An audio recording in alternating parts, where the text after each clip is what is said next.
Bonjour à toutes, bonjour à tous, bonjour à mes futurs coachés et stagiaires et à ceux qui sont déjà engagés dans cette saga qui s'appelle méthode commercer. Donc on va continuer les vidéos, les fiches. Donc là on va travailler sur la fiche numéro 5 qui s'appelle Cœur de Swan 185, engager l'art de convaincre. Donc c'est la méthode commercer. On va rappeler le programme, les différentes vidéos.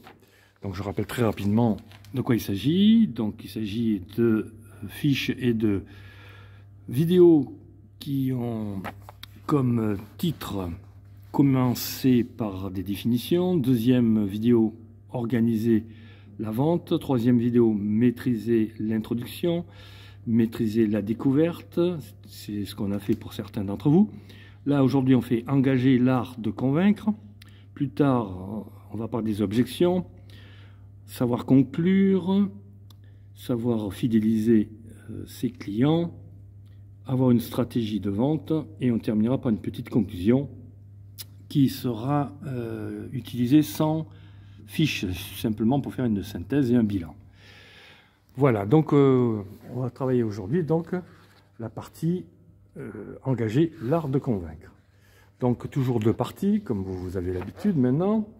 C'est une partie sur des questions préalables, ça fait un peu coaching, hein. Les premières parties c'est plutôt coaching, et deuxième partie c'est donner des concepts et des exercices, c'est plutôt formation. Donc première partie coaching avec des questions, deuxième partie plutôt formation avec des concepts et des exercices. Alors, trois questions principales à faire que vous puissiez aller chercher sur Internet ou dans vos cours ou dans mes supports de cours.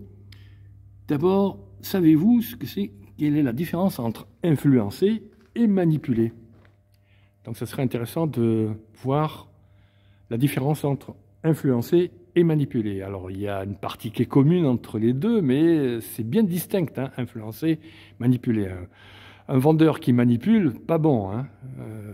L'art d'influencer, oui. Mais influencer, ça veut dire qu'il y a une histoire de choix. Alors, à travailler, à voir un peu la philosophie de influencer et manipuler. Autre chose à voir, qu'est-ce que convaincre et qu'est-ce que persuader? Convaincre, persuader. Je vous invite à réfléchir sur ces deux parties, convaincre et persuader. Autre question, c'est très simple. Quelles sont les compétences et les qualités, donc les savoir-faire et les savoir-être d'un vendeur en période d'influence, en période de proposition de solution, en période de l'art de convaincre? C'est lui qui parle. Après avoir écouté, comme on a vu dans les vidéos précédentes, maintenant il faut que le vendeur parle. Bon, sachant que parler, écouter, c'est quand même pas aussi structuré que ça. Hein. Dans un entretien, il y a à la fois beaucoup d'écoute, certes, au départ, et ensuite la parole par le vendeur, la prise de parole se fait un peu plus tard, mais évidemment, elle se fait aussi au début par des questionnements, lorsque le vendeur doit travailler quand même, doit répondre à des objections éventuelles de l'acheteur, sachant que l'acheteur, quand il parle, puisque vous posez des questions, eh bien, vous êtes à l'écoute, donc il n'y a pas besoin de faire d'objection. Là, il ne fait pas d'objection pour l'instant. Par contre, vous posez des questions et vous reformulez souvent. Et ensuite, quand vous êtes en période de proposition, l'art de convaincre, c'est le moment où vous avez assez d'éléments pour pouvoir parler. À ce moment-là, travaillez votre influence et l'art de convaincre et l'art de persuader. Troisième question, comment vous sentez-vous lorsque vous parlez de vos produits, de vos services, durant ce moment où vous devez convaincre, où vous devez proposer une solution d'abord, informer, sensibiliser, proposer, puis convaincre, argumenter, etc.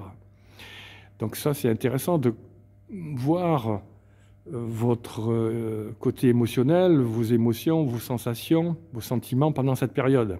Ça permet de voir si vous êtes capable de contrôler ces parties émotionnelles et qu'est-ce que ça fait au niveau comportemental, au niveau de vos pensées, puisque je vous ai dit que les pensées, les émotions et les actions sont liées, toutes les trois, sous forme de triangle, l'une étant la cause de l'autre et étant l'effet d'une autre.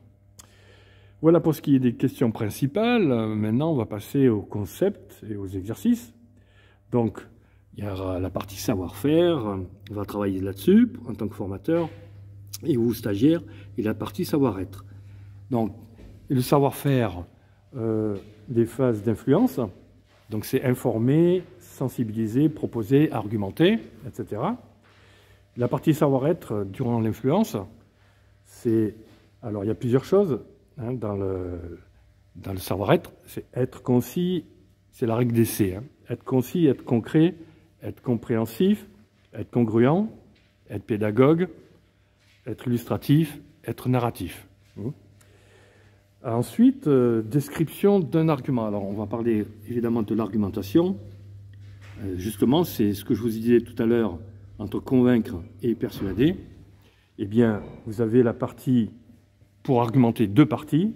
Une partie en travaillant les avantages techniques. Dès que vous parlez d'avantages techniques avec des preuves factuelles, on parle de convaincre.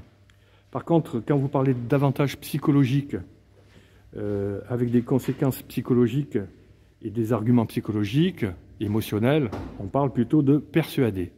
Donc, convaincre, c'est plutôt le côté factuel, persuader, c'est plutôt le côté émotionnel. Ensuite, et pour terminer, nous travaillons sur des exercices. Donc, l'exercice, comme on avait fait jusqu'à présent, la vente de stylos de 4 couleurs, par exemple. Donc, on va utiliser la technique AIDA, A-I-D-A, la technique SONCA et la ProcessCom. Donc avec ces trois techniques, on va pouvoir faire des jeux de rôle, qui est l'art de convaincre à travers la société de vente de stylos 4 couleurs. Voilà, cette vidéo est terminée. Je vous souhaite une bonne journée si c'est le jour pour vous, une bonne soirée si c'est le soir pour vous, et une bonne nuit si c'est la nuit pour vous. C'était Soigny. À très bientôt.